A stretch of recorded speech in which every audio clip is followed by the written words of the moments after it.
Henniger. I live in Myers Park, across from the sports complex, 11307 Ardsley Drive South. And I understand budget season's coming up, and I'd like to address maybe getting pickleball in Arlington. It's the fastest growing sport in the world right now. It grew 171% in the last 4 years in America and throughout the world. Uh, I came to the town's Park and Rec's master plan last year, and on the master plan, they had pickleball as one of the items. It was on one of the surveys they sent out to the residents of Arlington of what they'd like to see. Uh, right now, there's no place to play pickleball in Arlington. People go to Bartlett at Shadalong, Suggs Park in Collierville, or to Germantown to Cameron Brown Park. So I would just like to ask the council if they could look at the master plan. When I came, I asked, how could we make it a reality? And they said, you were the people that could make it a reality. The seniors, I belong to the senior center. We're very active. A lot of seniors play pickleball. And also, it's a family thing. Played with three generations, grandkids, their parents and and parents and grandparents all played together. And almost any day or night of the week, if you go by the tennis courts, there's usually somebody out there with a pickleball paddle and a pickleball just hitting it back and forth. There's no pickleball lines because they're not allowed. So if you can see, talk about it in your budget, I'd appreciate it.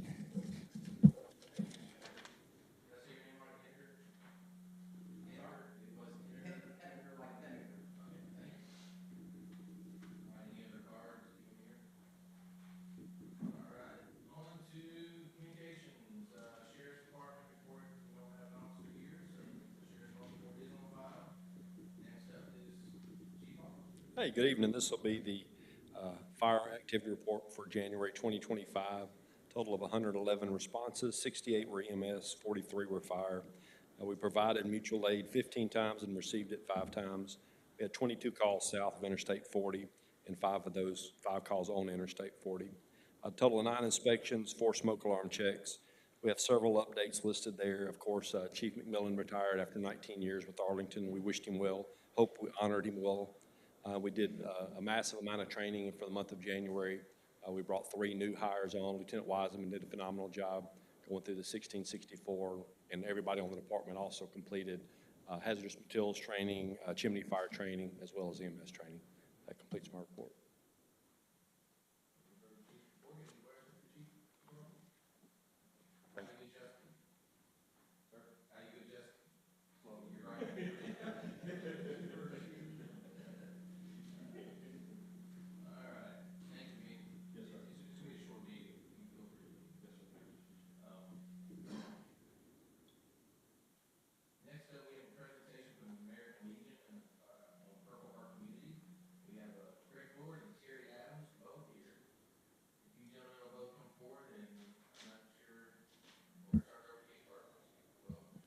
Well, thank you. I'm not with the American Legion here. I'm the president and CEO of the Mid-South Veterans League. Even though I'm commander for an American Legion post, it's not yours here. That's Craig's job, and I'm going to leave that to him. I was asked to come up and explain a few things. So I sent Kathy a little information, and she said, well, keep it down to about 25 or 30 minutes. So I said, I can do that. 7 easy questions. What does the Purple Heart mean? Well, it's the United States military declaration awarded in the name of the president to those wounded or killed while serving with the U.S. military. It's also the oldest military medal in the country. It was started in 1786 by George Washington. So this one goes way back. People say, well, what does this Purple Heart City do? Well, recently, in the last 7 months, I've gotten Bartlett and Lakeland in as Purple Heart cities, and it's a recognition thing.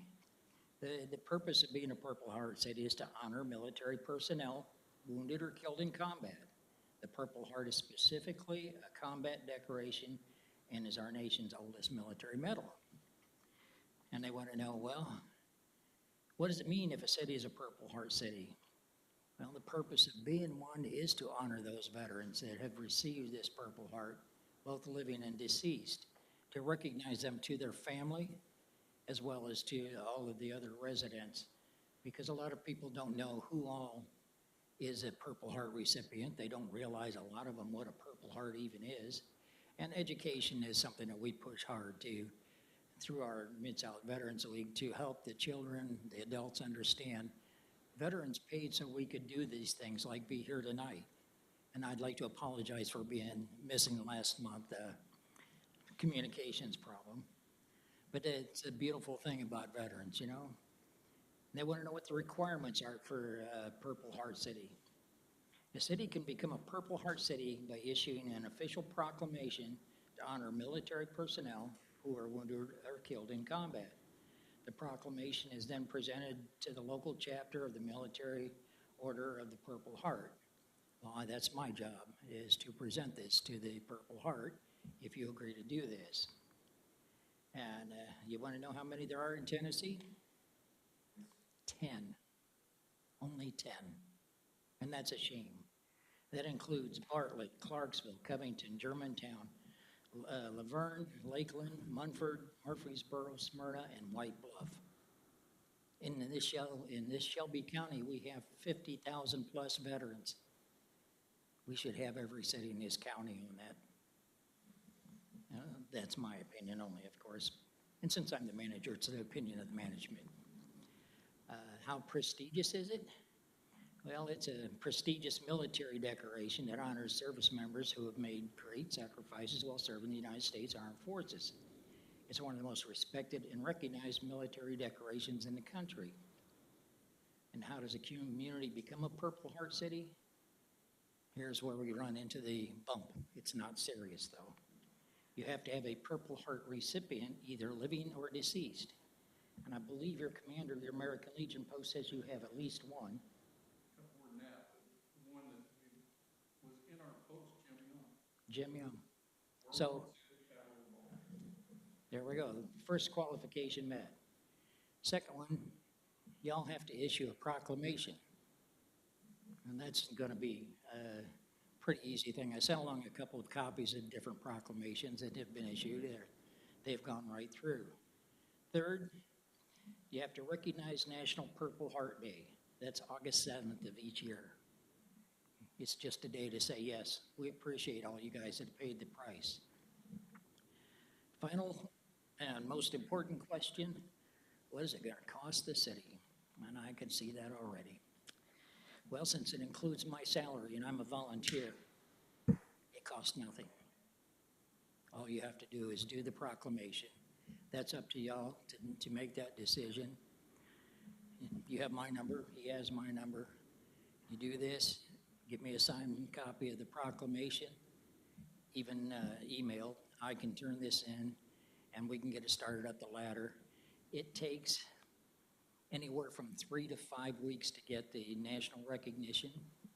And then after that, we award a nice plaque, very nice plaque to the city. And that can take up to 3 months because they're all handmade. And I can tell you, Josh Roman, the mayor of Lakeland, when it was presented to him, walked around with it for an hour. He did not want to put it down. He did not want to give it to anybody else for a picture. This is ours, this is ours. And it's a beautiful thing, it really is. I would ask that y'all would consider becoming a Purple Heart City. And once we have the 3 cities in a row, then I'd like to look at US 70 becoming a Purple Heart Trail or Purple Heart Highway, which just adds more recognition to the cities and to the veterans. Thank you. Any questions?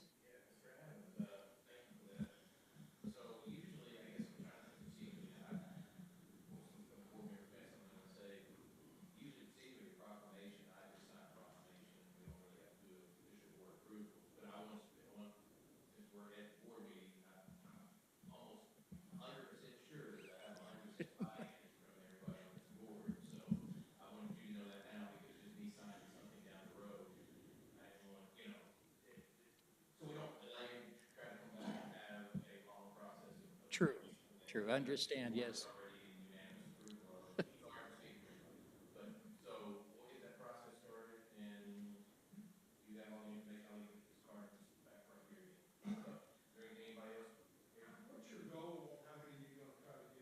want to get the entire county in there, the entire county. We're the Mid-South Veterans League, and we should have this entire county in. And I really do not understand why, when we have a Navy base out here, Millington's not in it. Why isn't Memphis? You know? I asked that question, because he told me about it, and I thought it was, you know, a pretty big goal trying to get everybody, but it should come easy. The only ones I see that could be a problem would be like maybe Galloway, because I'm not sure they have a Purple Heart recipient out there. They're not in Shelby County. They're not? They're Oh, in okay, well, then I don't have to worry about them anyway. I'm a volunteer, sir, please. My wife would like to see me a little more often, you know, but, it's an honor and a pleasure.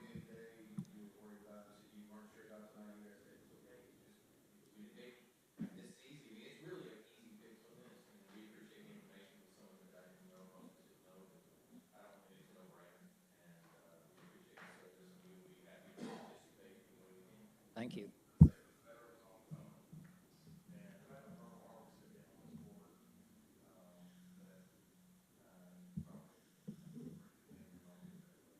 There's a,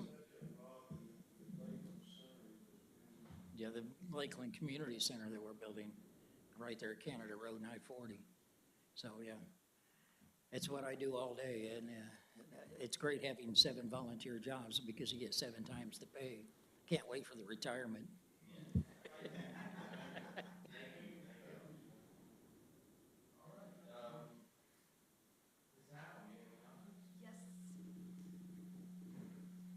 And I'll put this for your consideration when the presentation for the plaque is time to do that. We could do that at a chamber luncheon for wide circulation. If you want to do that, just let me know. Speaking of chamber lunch, we do have one, not this week, but next week, and it is the state of the town. So you're all welcome to join us. We look forward to Mayor Wisman giving us some insights on new projects and things that are going on. And it's usually the largest attended luncheon during the year. So if you're coming, come early to get a parking spot. Yes, please let me, even if you just call me, or text me so that we have plenty of food, because that's always a moving target to figure out how much food for every luncheon. I do have an announcement today. Our 3rd employee for the chamber started, and we're very excited. Kristen and I are excited to be joined in the office by Leslie Thorpe. And I look forward to you meeting her. She'll be at the luncheon. She'll be at our ribbon cuttings. And if, I'm going to bring her by, Kathy, so folks here at Town Hall can meet her. But we look forward to you getting to know her and her being a good addition to the chamber. So has been a goal for a year and a half for us to get a 3rd person in. So we're really excited. So thank you.